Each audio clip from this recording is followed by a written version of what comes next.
All right, YouTube, once again, it's Kennard Vernon Stewart here for the podcast talking Auburn football. This is in conjunction with MarkRogersTV. Want to give a real quick recap of the Auburn game versus Arkansas.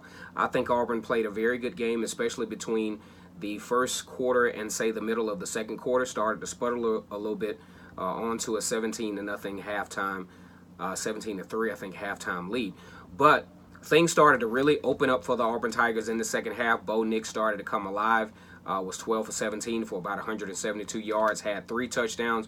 But the biggest takeaway was the fact that Auburn was able to really distribute the ball with their running backs in this particular game.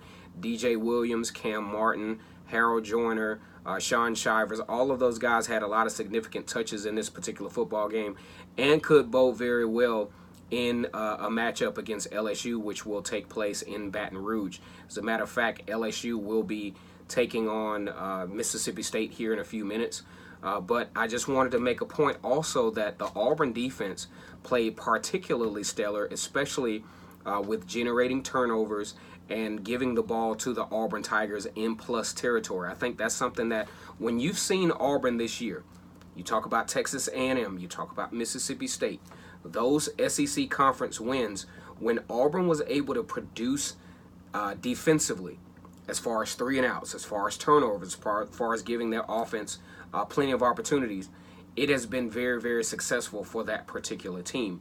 I think Mark Rogers does a very good job, and I want to thank him for allowing us to cover Auburn football on his particular channel. Auburn now is actually 6-1.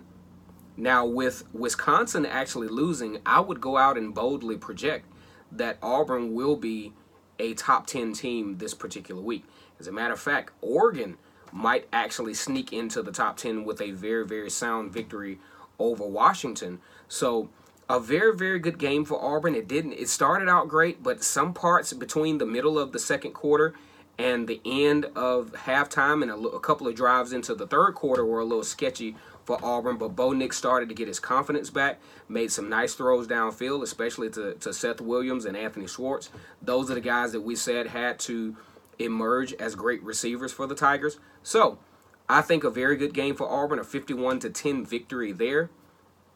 Like I said, go ahead and subscribe to Mark Rogers TV. This is Vernon Speaks Sports Auburn in conjunction with Mark Rogers TV. And as always, it's great to be an Auburn Tiger, War Eagle.